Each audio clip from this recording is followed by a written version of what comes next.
So now Stony Brook looking to answer on the offensive end. And Stony Brook's approaches are trying to attack these short sticks and get shots. They're taking them up high and wide and trying to duck under. And right now, Virginia's doing a nice job of not giving them any separation for shots. Compitello goes behind his back. Gittleman there. Now Clausen with another ground ball. 4 saves for Gittleman. Clausen gets it up to Nizelek. He's looking for LaPierre in the middle of the field, but he goes behind to Bachler. It's a good pass by Nizelek. Get the ball behind. Then your middies can continue to cut the crease. If nothing's there, you settle. And how about the ground ball play from Ken Clausen? That's where he's always been at his best. He's fast. He makes good decisions with the ball. He's able to always get out of trouble. Inside, wheels and deals. Paul with the big save there to keep it 4-1. He now has 4 saves.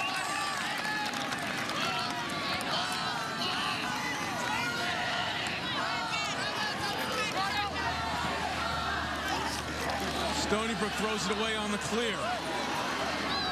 Another great job by Virginia riding. They're taking a step back towards the midfield, making it difficult for Stony Brook to get into the offensive end. And Virginia creates a whole lot of offense off of their riding game. 7 turnovers already for the Seawolves. This is Connor English. Out of Manhasset, Long Island. He draws the short stick, gets a step, keeps coming.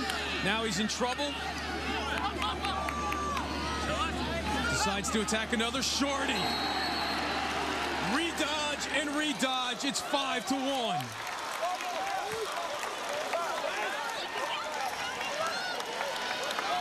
Connor English, usually not the starter for Virginia. Matt White, the other freshman, is, but his matchup against the short stick is very favorable. You can see here he gets low, keeps his balance, and then elevates the shot to the top portion of the goal where Parr had no chance of making that stop. That is a gorgeous move. A couple things. To change the direction, but getting the ball out of the stick before the double team gets there, working to a strong angle, deception. And you think that's why Dom Starsia has Connor English in the game instead of White? And speaking with the coaching staff early in the year, they were talking about Connor English was a player they like to play against teams that extend out because he is a slasher to the cage a little bit more than Matt White. So I think that's why he is in the game. Listed as the 7th best senior in the class of 2009 by Inside Lacrosse. Not a stranger to scoring goals at all. 81 in his senior season at Manhasset. Another turnover. This is Max Pomper in the middle of the field. He gives it up. Shot. Hits the crossbar. Stanwyck came so close to making this 6-1. We go the other way. The pace is quickening right now. Here's a shot off the mark from Legal. Whistle stopping the quick restart. Stanwyck not exactly known for his shot. That one was cooking. You know what? Stanwyck doesn't have the most kind of power behind his shot. But this year, I haven't seen a lot of goalies stopping his outside shot. He shoots it over the hand, over the top, and it's just very accurate. And a lot of times, that's more important than power in your shooting motion. So now Campbell. Stony Brook has been stuck on 1 for a long time. Trenkel trying to end that, but he gets it behind.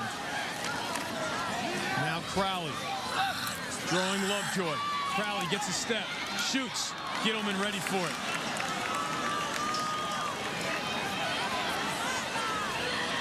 And Adam Gittleman has been playing unbelievable lacrosse the end portion of this season. And right now, the Seawolves are making it too easy for him.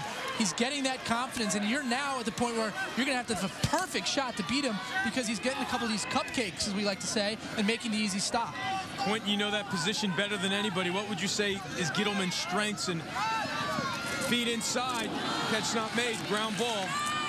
Adam Gittleman is an exceptional athlete. I don't think people realize how just good he is. He was a great high school running back.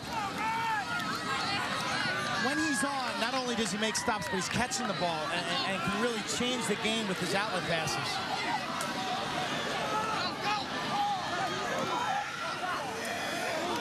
This is Campbell.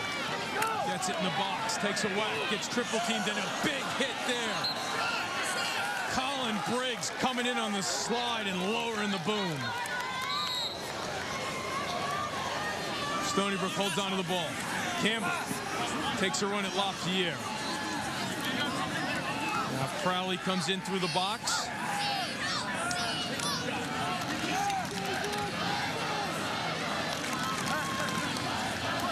"16 minutes since Stony Brook's only goal of the game."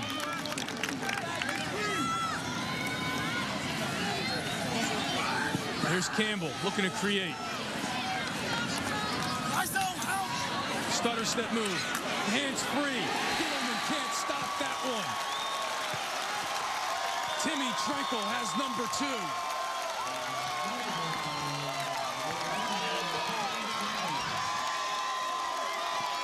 Earlier I talked about how Virginia extends on the perimeter. They play big boy defense. Now the downside is that was a gorgeous split dodge, right to left. Slide is not taken with the body. And Trinkle not only beats one man, but right there goes through 2. So, you know, Virginia, the downside sometimes when you extend on the perimeter is your slide packages aren't as tight. Nice move by Trinkle at a time where Stony Brook was desperate for a goal.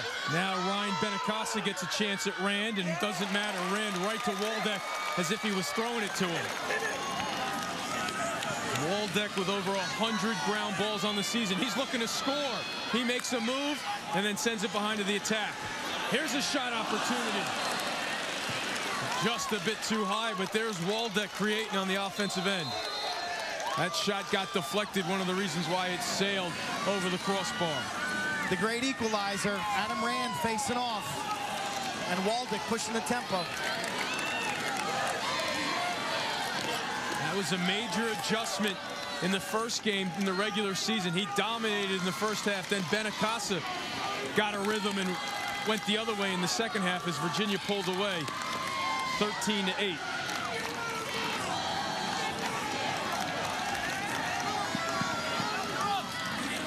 This is Trenkle to McBride. Good ball movement, the low shot. Low to high doesn't work for Jordan McBride.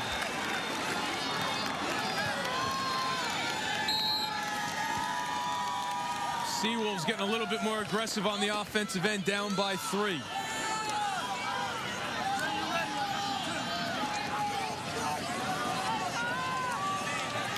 And right now, Stony Brook is dominating possession time in this game. You know, they haven't had the opportunities that Virginia has, but they're slowing the pace down to what they like.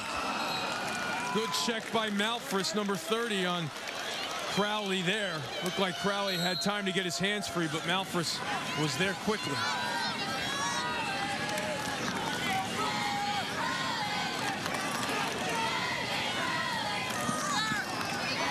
Here's Trenkle on the invert behind, taking a run at Thompson. Now he goes up top to McBride, who sends it over to Campbell.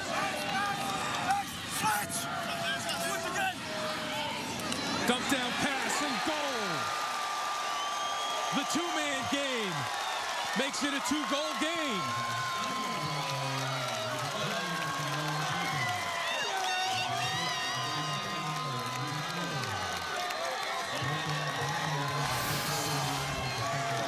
Watch 12 in red. It's McBride, actually right there, could have been a little moving pick, but it's kind of a flash screen.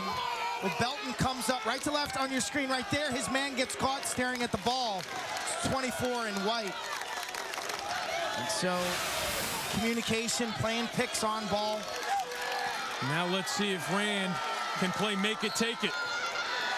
And he does. Rand going the other way. Makes the pass. That one well off the mark. Look alive in the front row behind the net today. But Rand doing his job. Compitello on the restart. Virginia's defense looking a little, I don't want to say tired, but they're not as sharp as they were early. They played, Matt, as you said, they played a ton of defense here.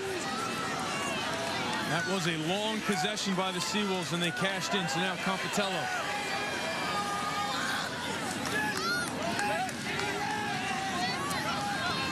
This is Tyler McCabe. The Pomper on him.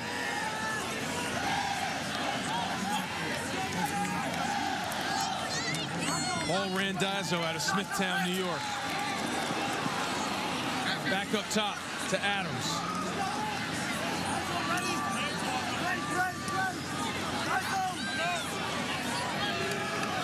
Brook has already taken 12 shots in just this quarter. Compitello can't beat Clausen. He keeps going. Gittleman makes another save. Back up, McBride and Stony Brook.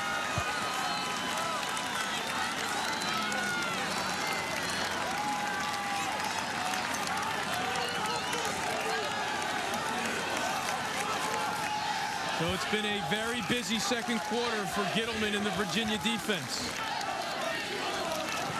This is Tranquil as they get the top midfield line out there. And Coach Schul has to be happy with what his second midfield just accomplished. They moved the ball well. They got a couple scoring chances, but they tired out the Virginia defense. Now they still have possession, and Virginia's probably And with fatigue comes less ball pressure on the perimeter. This is Campbell. Great takeaway there from Pomper. I guess he's going to get called for a penalty, though.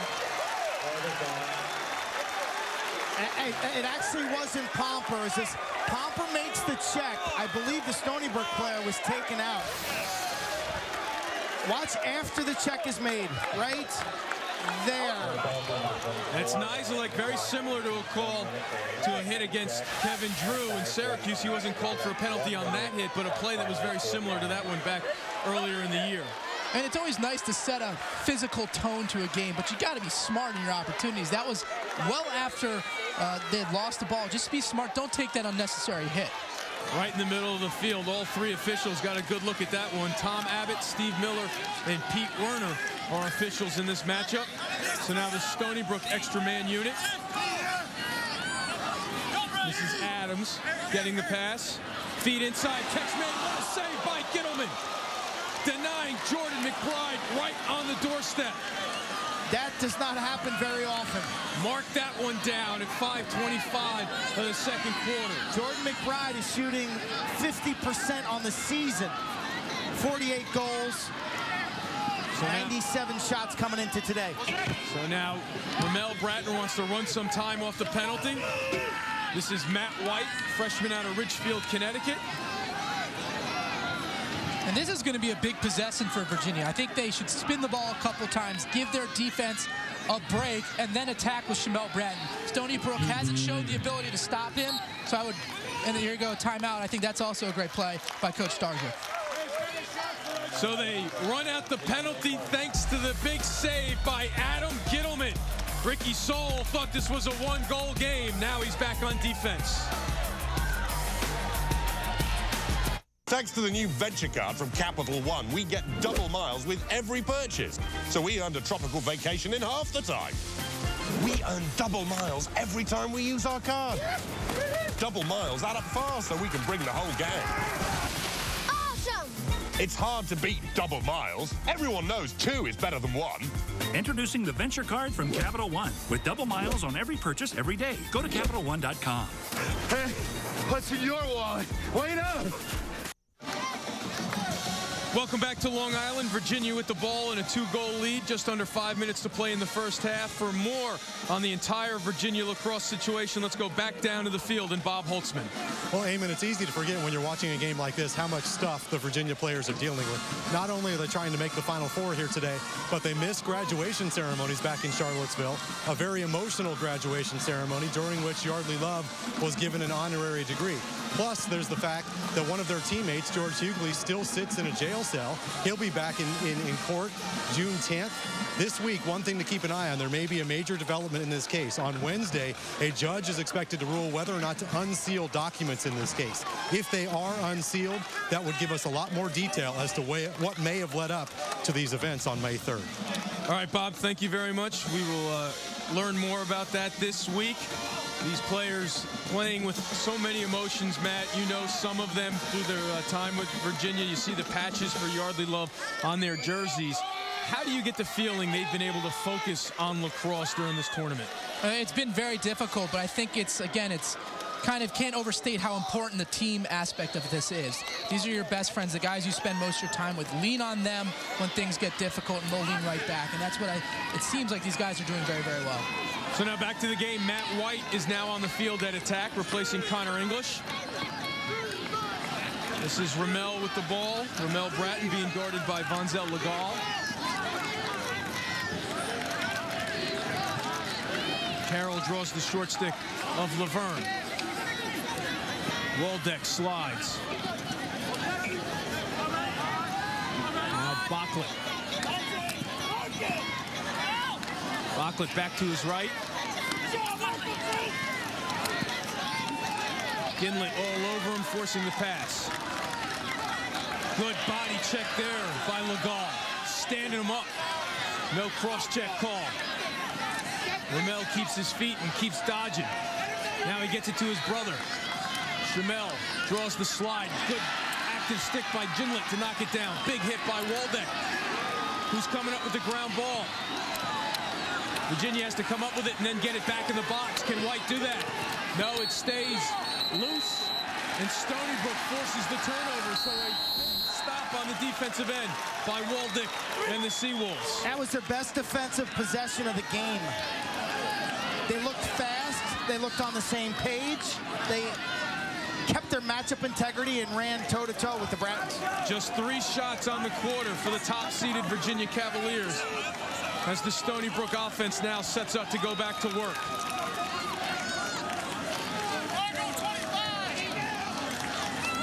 Matt, just how deep is Dom Starge's defensive roster? Because we've been talking about how long they've been out there playing defense. How many different guys can he throw at this offense? I think he'd like to say it's as deep as his offense, but it really isn't. I think he's got 1, maybe 2 people that can step in on the close defensive side and really compete at this high level at this point in their careers. Campbell's pass picked off, so the Cavs come up with the turnover. Great catch there by Thompson. Campbell takes him down. No call. Now they put the flag down. Not a very popular decision here on Long Island. They thought we were going the other way with the turnover.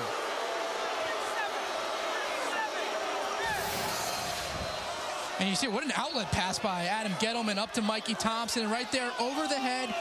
It's tough. When you fall down like that as a player, they're usually going to call the foul whether it was or not. They called a push.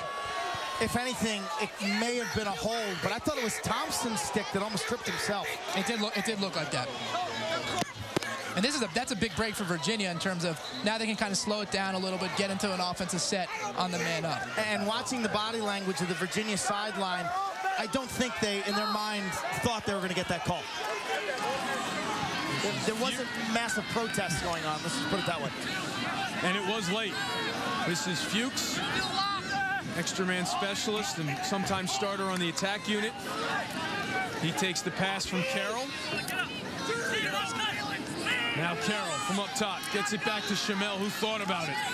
Bachlet steps in. Carroll. Who's got the best angle? Look at a high riser indeed. Chamel was fired up to let that one fly. Matt White on the restart.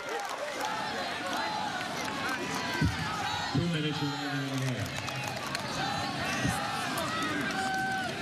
Now this is Carroll drawing the short stick. Waldeck waiting to slide. Ramel, number 3, the righty. Chamel, predominantly lefty.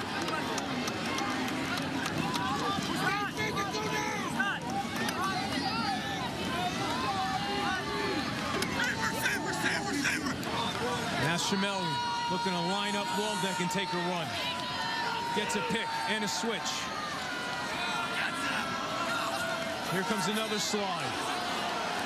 Fans here wanted a warding off call. Bachlet still has it. He falls. Tell you, Stony Brook has dominated this second quarter. And they come up with another defensive stand. Ginlett now in trouble. Good ride by Stanwyck and White. Waldeck chucks it right to Chamel, but he can't hold on to it. The NCAA coming up on the Warrior Halftime Report with Lowell Galindo and Mark Dixon. We'll have a recap of this first half. We'll have highlights of Cornell advancing to championship weekend, and we'll have more on the NCAA softball tournament. You get a goal on this possession, the roof's going to blow off this place, and Stony Brook's going to take a lot of energy into that halftime. and the seeds of doubt. Well, there you go, offside, so we can scratch that thought. Instead, it looks like Virginia will have a chance to grab momentum heading into the locker room. A mental error by the Seawolves. Now Bachlet finally gets picked up. And over Virginia here, you have a timeout. If you ever get into any trouble, I wouldn't be surprised if Coach Starger or Coach Van Arsdale on the sideline uses one of those timeouts.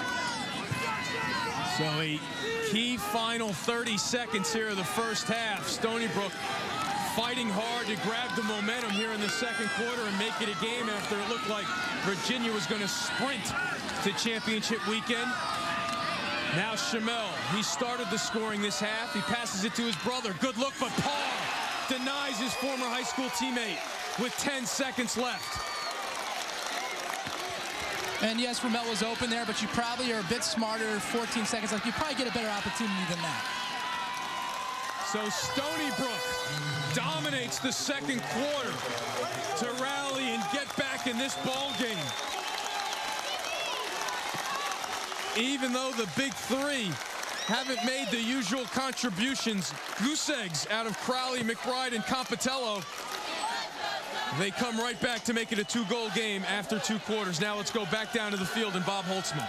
Well, Dom, it was 5-1. Now it's 5-3. How do you feel about where you are at halftime? Well, I thought we had a couple of good chances that we didn't cash in on. We haven't got anything done at the face-off X yet. I think that's as much as anything is responsible. They've had the ball an awful lot. I think the time of possession greatly favors Stony Brook in the first half there. We've got to do something about the face-off X a little bit.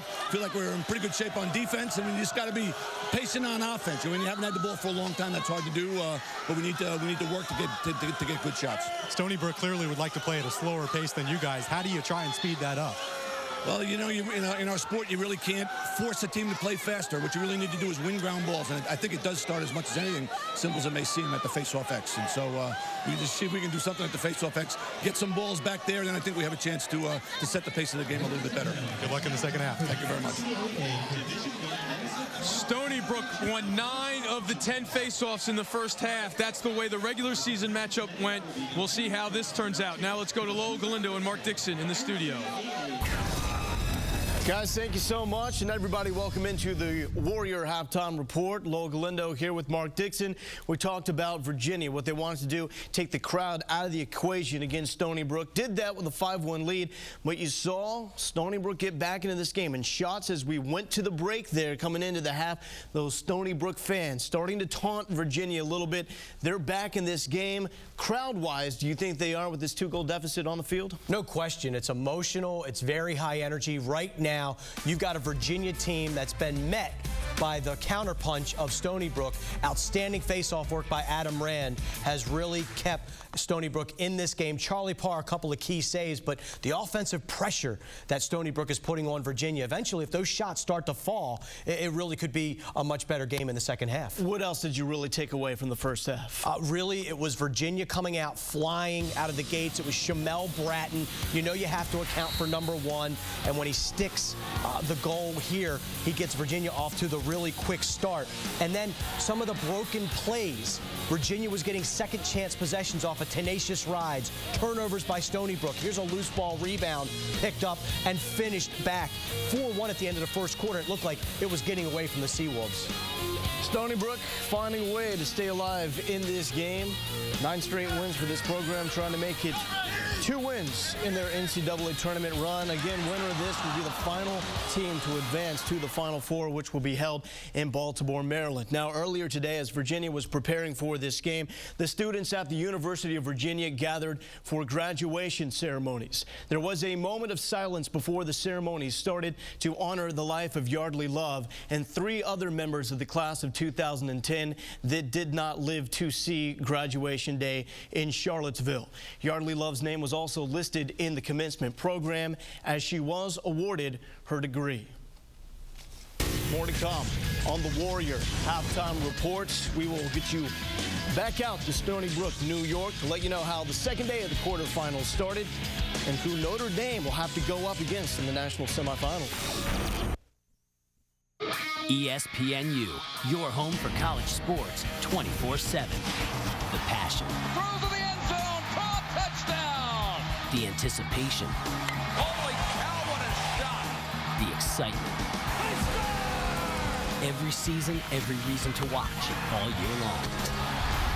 Tomorrow at 5, the MEAC Baseball Championship game is on ESPNU. Then at 8, Big East frontrunner Louisville takes on the Fighting Irish in South Bend.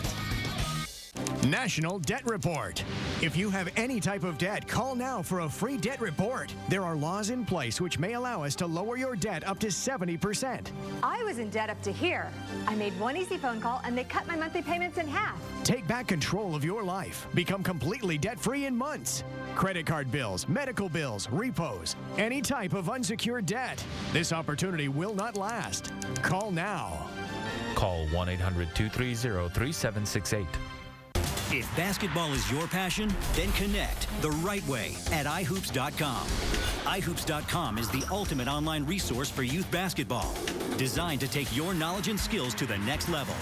ihoops.com has something for everyone who loves and plays the game. Discover coaching techniques with animated playbooks and learn the fundamentals of the game from those who play it best. Connect at ihoops.com, the official youth basketball initiative of the NCAA and the NBA. Frayed cords, broken hoses, and leaky pipes cause expensive damage that nobody likes.